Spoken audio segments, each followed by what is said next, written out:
Relish the Christmas pickle stands 9.5 inches tall from cap to toes. Surprise the children in your life with this funny little character when you share this whimsical Christmas story. Both the instructions and story are included when you download the companion pattern. Better yet, let the children listen to the story on my Sweetie Bum Bum channel. On this channel, Grandma Mimo breathes life into each knit and crocheted character as she weaves the yarn through the bedtime story. Just follow the links in the description below for both companion patterns and the Sweetie Bum Bum channel. Then, raid the scrap basket for odds and ends of yarn, as Relish uses a lot of different colors, but each in tiny amounts. Remember to make the pieces in the order presented because Relish is assembled as we knit. Let's start. Start with a latch tool cast on across 5 needles. I like to start by forming a V with the yarn and bringing my latch up between the left 2 needles because there is no knot. When you get to the last needle on the right, just slip the loop on the hook. Bring the yarn under the last needle and thread up. My tension is set at 6.2. You could go to 6.1 on the Brothers Bulky for worsted weight. You want it tight. If you're using an LK, you want to make sure that it's as tight as you can get it. 1, 2, 3, and 4. We're going to pull these out. I'm going to unthread and bind off around the gate pegs. So I wrap it around the first gate peg on the right hand side. Now I pushed all my stitches back behind the latches, and I'm just going to pick up each stitch and latch off. You want to do it relatively loosely because you want it to match your cast on latching. So you don't want it to be too tight, and there we have our bow tie. Trim this yarn, leaving another 6-inch yarn tail. I like the purl side as the outside, so I'm just going to pinch it in the middle, and I'm going to use one yarn tail to thread over to it and tie that down. The other one I'm going to thread over to it also, and I'm going to leave the 2 ends attached to the back. Pull 6 needles out into hold position, and then I'm going to retract every other needle and just knit across. Now, I'm going to drop a weight on here so that the stitches will be more defined. There we go. And then pull out the needles that I pushed back. And I'm going to bring them all the way out to the hold position yet again so that I will knit back and they'll catch all the needles. So I have 6 needles. Okay, so that's my second row.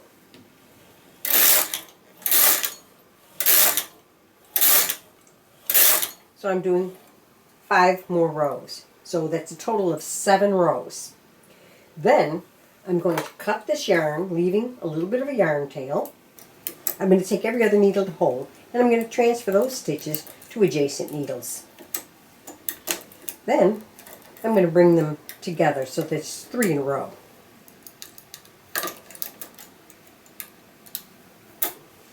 Okay, bring these out to hold, make sure my empty needles are out of work, and then I'm going to E-wrap these 3 needles loosely just to tie down that end a little bit and leave it in. I've switched over to my celery green. I'm leaving myself about a 6-inch yarn tail and carefully knit this row. And now I'm going to knit 20, that's the first row of 24. So that was 1, 2, that's 24.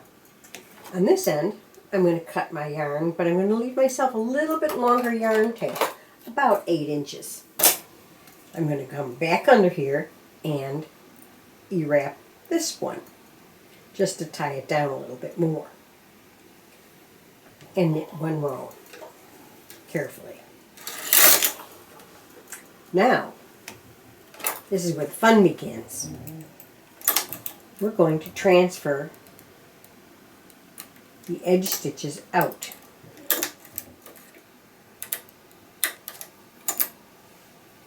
And then we're going to pick up the bump on these stitches.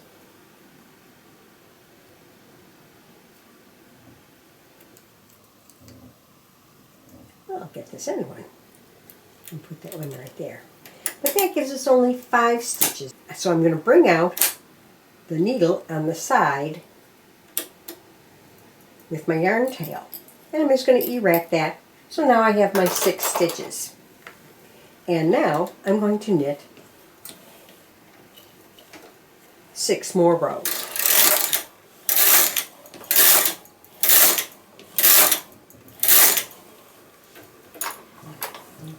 Now I'm going to leave myself a large enough yarn tail on this end, thread up my yarn tail, and pull these out just to put the stitches behind the latches, and I'm going to come over here and just pop them off. All I need to do now is sew up this little hand, and I find turning it inside out so that the right sides are together and doing a running stitch or a back stitch up the side will be quite adequate. Turning it right side out, but before you close that end completely, you want to take your yarn tails and stuff them inside. They've already been woven in, but I don't trim them because I don't want kids to be able to pull them out. It adds just a little bit of stuffing to the hand.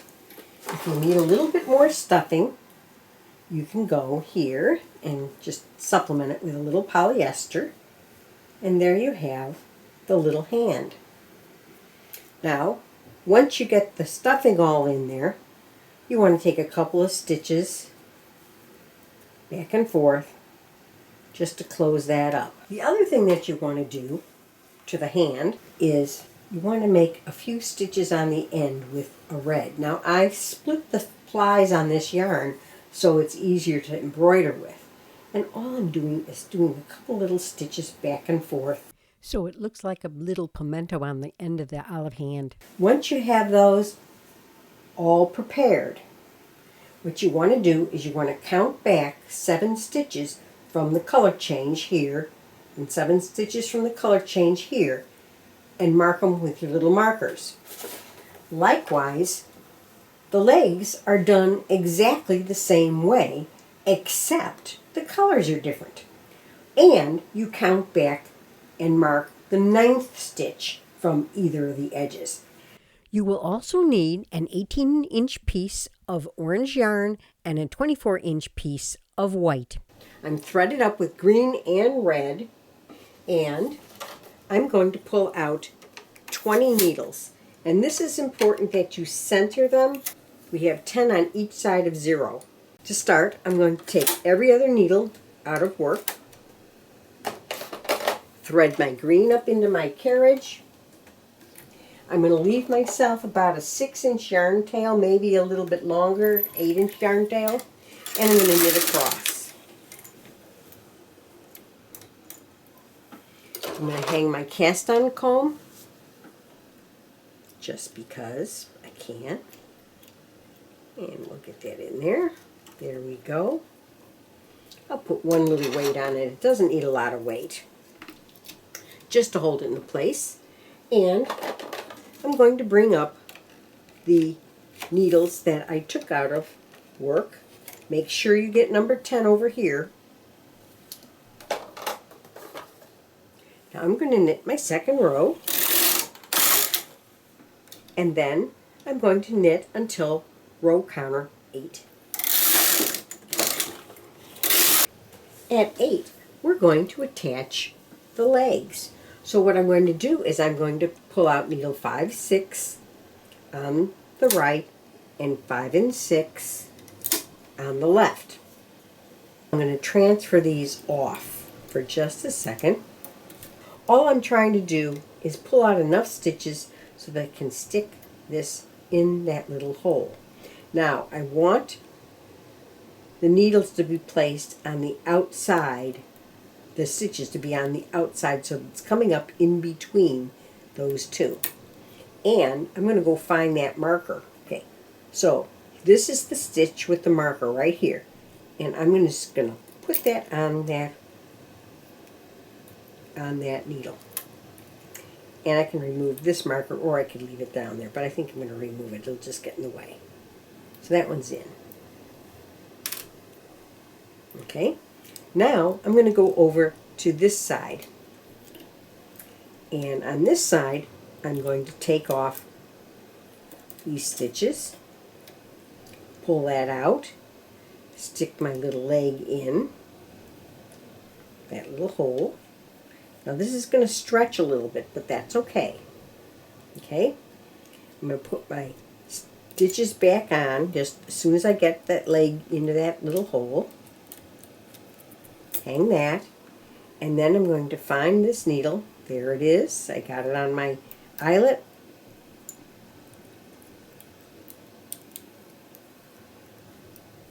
And I'm going to hang this here. The reason I'm hanging these extra stitches, oops, popped off. Hang it right there.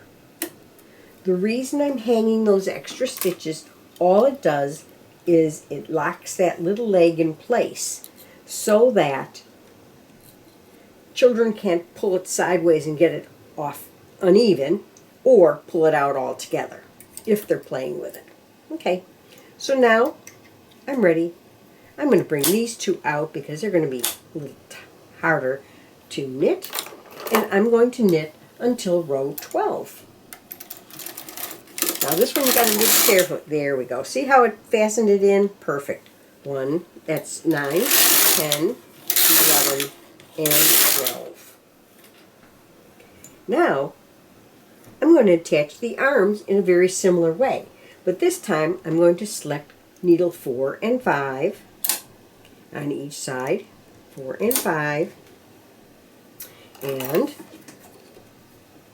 I'm going to take these off, stick this little guy in there, bring up my end of my needles on the outside, or hang my stitches on the outside of the leg, pick up this stitch and hang it on one of the needles. It could be hung on the leg needle, it could be hung on the one next to it. I just hung it on the one next to it. And if you have to, you can pull the little leg down to get rid of the slack. Okay, now we're going to do the same thing over here. We're going to take this off, pull it open, stick that little fat foot or leg arm through there, that little fat arm through there. On the outside, hang the work. Before I take that off, I'm going to pick up this stitch here, and I'm just going to put it on this needle here. Once again, I'm going to pull the two with the double hung stuff out, get myself all in order, and now I'm going to knit until row 14. That's 2 rows. Now, on row 14, we're going to do something very similar with the bow tie. We're going to take the 2 center needles, and pull them out and take the stitches off of them.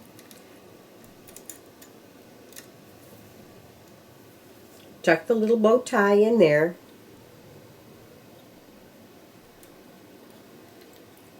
Underneath. Now notice the ends are coming up on either side of those 2 needles, which is good.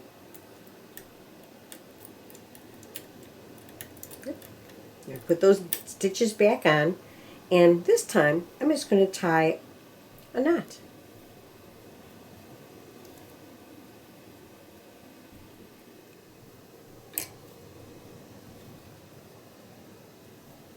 I'll do one more for good measure. Okay, these ends can sit right there.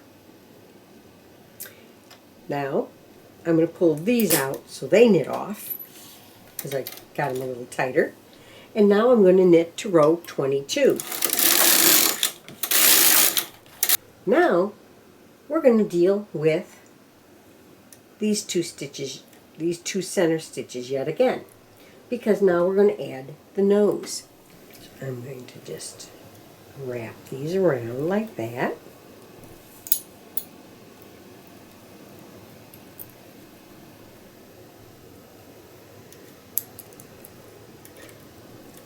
Put these back on.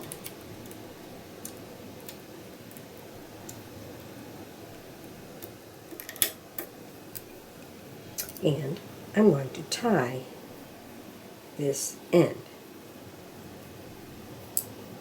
into a little knot. Now I don't have to be super tight about it. So I went around about 3 times. And so now I'm going to tie this. But I am going to leave the yarn tail, especially this long one, attached in case I need to fill it out a little more later. But it's now marked. Pull these out. And now I'm going to knit to row number 26. That's 4 rows more.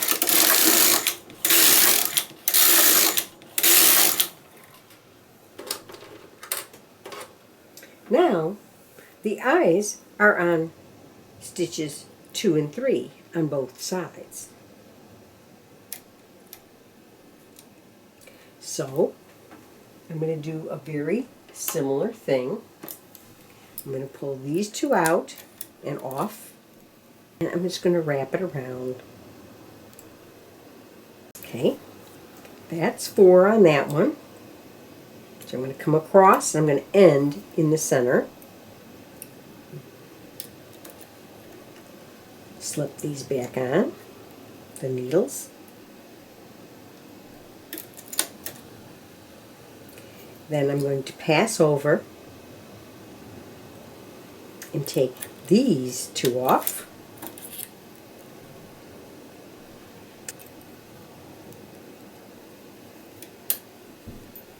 That's 2, 3, don't get around the gate peg, and 4.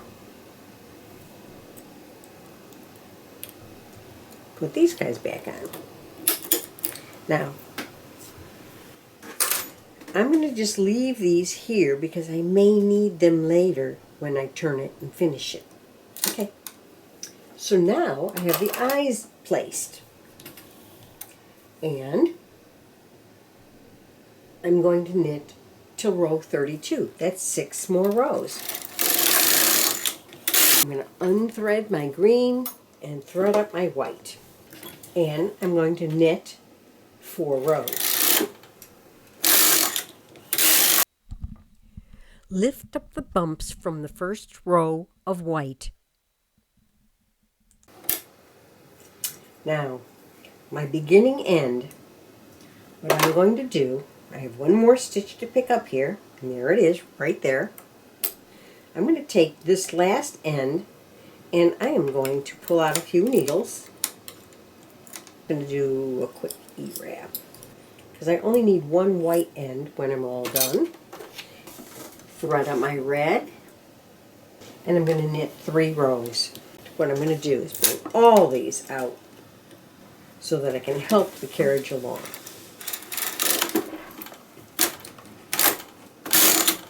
Because this is really tight.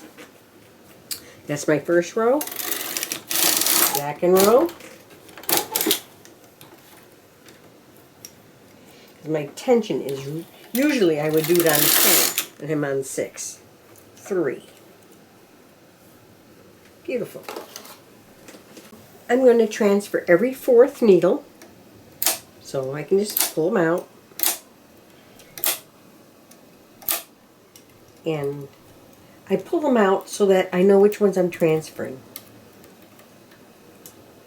Because they're already out, the stitches are behind the latches, and it makes it real easy to get rid of them then. I'm going to take my 3-prong tool and start transferring them together. That's the only thing about this. This is the only row that is a little bit awkward. But I'm going to just transfer them over. Okay. Bring these all out. And knit 3 more rows. Now I'm going to do every third stitch.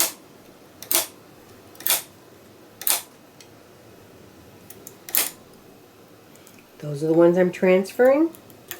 I'll transfer first.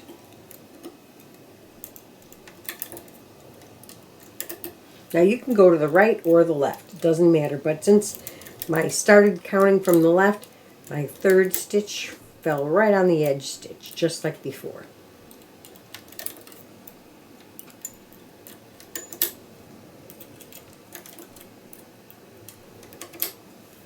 Okay, and then of course I want to bring them together. Okay, bring these out, 3 more rows. Okay, now every other.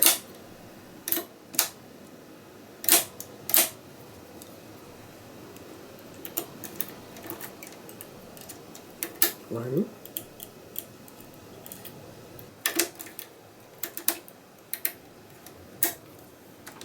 All right. 3 more. 1, 2, 3. Now, I'm going to bring these down to as few needles as I can.